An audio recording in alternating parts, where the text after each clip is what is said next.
तो कुछ ऐसी हाइट से रिलेटेड मिथ्स जो हो सकता है तुम उसमें विश्वास करते हो, क्योंकि भाई अगर तुम देखोगे ना तो हाइट मेनली 3 से 4 चीज़ों का ही गेम होता है। मतलब अगर तुम्हें अपनी हाइट बढ़ानी है तो तुम्हें कुछ 4-5 चीज़ें या फिर 3-4 चीज़ें ही मेन करनी होती हैं, जैसे कि अपना डाइट, वर्कआउट, स्लीप और अपने हैबिट्स को सुधारना, ये सब चीज़ें ही, ठीक है। लेकिन इसमें बहुत सारे मिथ्स भी आते हैं जिसमें बहुत सारे लोग विश्वास भी करते हैं। तो हम ऐसी कुछ अभी मिथ्स के बारे में बात करने वाले हैं। तो उसमें सबसे पहला मिथ आता है मेरे भाई, वो है कि हमें हाइट बढ़ाने के लिए बहुत ज़्यादा खाना खाना पड़ेगा। अब देखो, ये थोड़ा-सा सच भी है और थोड़ा-सा झूठ भी है। अब ये तुम्हें हाइट बढ़ाने के लिए बहुत ज़्यादा तो नहीं, पर तुम्हें अपनी मेंटेनेंस कैलोरी से कम 100 से 200 कैलोरीज़ तो ज़्यादा खानी ही चाहिए। क्योंकि अगर तुम देखोगे, अगर तुम अपनी मेंटेनेंस कैलोरी से कम खाते हो तो तुम्हारी बॉडी ना भाई सर्वाइवल मोड में चले जाती है, और जब वो सर्वाइवल मोड में जाएगी तो वो हाइट को उतना इंपॉर्टेंस नहीं देगी, उसके लिए बस ज़िंदा रहना इंपॉर्टेंट होगा, ठीक है। तो तुम्हें ना अपनी मेंटेनेंस कैलोरी से ज़्यादा खानी है। मान लो तुम्हारी मेंटेनेंस कैलोरी अगर 2000 है तो उससे ज़्यादा से ज़्यादा 200-300 ही करो, या फिर 400 मैक्स टू मैक्स। तुम ऐसे 700-800 कैलोरीज़ के सरप्लस में जाने की तुम्हें ज़रूरत नहीं है। ये कांड मैं कर चुका हूँ, तभी मैं तुम्हें बता रहा हूँ कि मैं भी ऐसी कुछ 700-800 कैलोरी के सरप्लस में रह चुका हूँ, ठीक है। तो तुम्हें इतना ज़्यादा कैलोरी सरप्लस करने की ज़रूरत नहीं है, और तुम्हें ज़्यादा खाना तो है पर तुम्हें अपने कार्ब्स पे ध्यान देना चाहिए। पर ऐसा नहीं कि तुम 10-10 रोटियाँ, 12-13 रोटियाँ खा रहे हो, 700-800 ग्राम चावल खा रहे हो, ऐसा मत करो।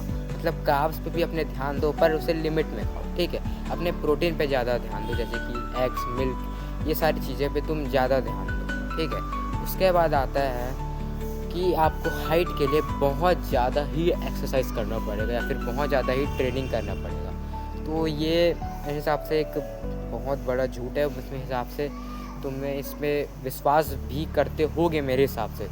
तो देखो भाई, तुम्हें ना ऐसा नहीं कि गधा मजदूरी करनी है हाइट बढ़ाने के लिए, कि 6-6 घंटा वर्कआउट मार रहे हो, 4-4 घंटा वर्कआउट कर रहे हो। ऐसे ही मत करना भाई, ऐसा कांड मत करो, ठीक है। तुम आधा घंटा, 1 घंटा तुम डिसेंट लेवल पे ट्रेन करो। तुम मतलब इतना भी ज़्यादा ट्रेन मत करो कि तुम्हारा कॉर्टिसोल बहुत ज़्यादा बढ़ जाए। अगर तुम बहुत ज़्यादा ट्रेन करोगे तो हो सकता है तुम्हारी ये हाइट को अफेक्ट कर दे, क्योंकि अगर जब तुम्हारा कॉर्टिसोल बढ़ेगा तो वो ग्रोथ हार्मोन को सप्रेस करता है, ठीक है। तो उससे ना तुम्हारी हाइट पे फ़र्क पड़ता है बुरे वे में, ठीक है। तो वर्कआउट करो, एक्सरसाइजेस करो, पर इतना नहीं, मतलब कि 6-6 घंटा, 4-4 घंटा मत करो, ठीक है। और अपने रिकवरी पे भी ज़्यादा ध्यान दो, क्योंकि अगर बॉडी को सबसे ज़्यादा जो ज़रूरी होती है वो रिकवरी होती है। उसको फ़र्क नहीं पड़ता तुम कितना जिम मार रहे हो, ठीक है। उसको रिकवरी से फ़र्क पड़ता है। फिर उसके बाद आता है तुम्हारा ऐसा सोचना कि किसी स्पेसिफ़िक फूड से, या फिर अगर मैं कोई एक ऐसा स्पेसिफ़िक फूड खाऊँगा तो उससे मेरी हाइट बढ़ जाएगी। तो ये भी गलत है मेरे भाई। अगर तुम ऐसा सोचते हो किसी और सिर्फ दूध पीने से हाइट बढ़ जाएगी, या फिर मैं कुछ ऐसा खाना खाऊँगा उसी से मेरी, मतलब कोई स्पेसिफ़िक फूड से मेरी हाइट बढ़ जाएगी, तो ऐसा नहीं होता है। बहुत सारे लोगों को ऐसा लगता है कि दूध पीने से हाइट बढ़ती है। तो भाई, वो दूध पीने से हाइट नहीं बढ़ती है। दूध में जो न्यूट्रिएंट्स होता है, कैल्शियम होता है, प्रोटीन होता है, वो तुम्हारी हाइट के लिए अच्छा होता है। अगर तुम उन चीज़ों को किसी और चीज़ से भी लोगे तो भी तुम्हें सेम रिज़ल्ट देखने मिलेंगे, ठीक है। ऐसा नहीं है कि किसी स्पेसिफ़िक फूड से ही तुम्हारी हाइट बढ़ी। और उसके बाद अगला मिथ आता है कि लटकने से हाइट बढ़ती है। अब देखो भाई, देखो, जब तुम लटकते हो ना तो तुम्हारी जो तुम्हारी जो स्पाइन होती है ना, वो जो डिकम्प्रेस हो गई होती है, क्योंकि ग्रेविटी उसके ऊपर जोर लगा रही होती है। तो वो जो स्पाइन है उसको डिकम्प्रेस जब हो जाती है, उसको वो मतलब जब कंप्रेस हो जाती है तुम्हारी स्पाइन, तो तुम जब लटकते हो तो वो डिकम्प्रेस हो जाती है, जिससे तुम्हारी हाइट 1 से 2 सेंटीमीटर, 1 से 2 इंच बढ़ जाती होगी मेरे हिसाब से, ठीक है। तुमने देखा होगा, जब भी तुम लटकते होगे, मान लो 1-2 मिनट लटकोगे तो तुम ज़्यादा लंबा फील करते हो, क्योंकि तुम्हारी जो स्पाइन है वो डिकम्प्रेस हो जाती है उससे। और तुम जब सो के उठते हो तो भी तुमने देखा होगा कि तुम्हारी हाइट जनरली ज़्यादा ही होती है। तो ये इसीलिए होता है क्योंकि जो तुम्हारी स्पाइन है वो डिकम्प्रेस हो जाती है जब तुम रात भर सोए रहते हो। उसके बाद आता है कि किसी स्पेसिफ़िक सप्लीमेंट से तुम्हारी हाइट बढ़ेगी। देखो, मैंने पहले ही बताया है, ना किसी स्पेसिफ़िक फूड से हाइट बढ़ती है, और ना ही कोई ऐसा सप्लीमेंट जो तुम लोगे उससे तुम्हारी हाइट बढ़ जाएगी। तुम्हें अपने ओवरऑल न्यूट्रिशन पे फोकस करना चाहिए, ठीक है।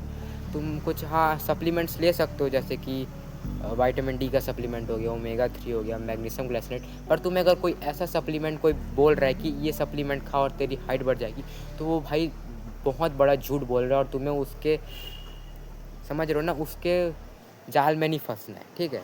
अगर तुम ऐसा, तुम्हें कोई वो, हाँ, एक फेमस हो रहा था, तुमने सुना ही होगा, हाइट वेदा करके, ठीक है, अब मैंने नाम ले दिया, पर वो फेमस हो रहा था, वो लोग कह रहे थे कि उससे हाइट बढ़ती है, पर उससे कोई हाइट में कुछ ऐसा फ़र्क नहीं पड़ता है तुम्हारे, ठीक है। उसमें कुछ ऐसा खास होता भी नहीं जो तुम्हारी हाइट को बढ़ा दे, ठीक है। और भी बहुत सारे, जैसे कि तुमने चीनी के डब्बे जिसमें जनरली चीनी ही होती है, वो भी होता है, उससे भी लोग सोचते हैं कि हाइट बढ़ती है।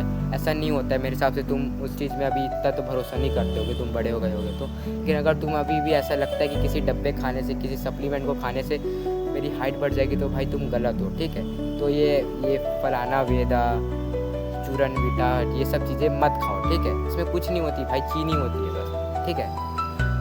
तो यही थे कुछ मिथ्स जो कि मैं तुम्हें बताना चाहता था हाइट से रिलेटेड। अगर तुम इन चीज़ों पे विश्वास करते हो तो तुम्हें इससे कुछ खास रिजल्ट मिलने वाले हैं नहीं, क्योंकि ये बस एक मिथ्स है, ठीक है। इतना था आज की इस वाली वीडियो में। बाय।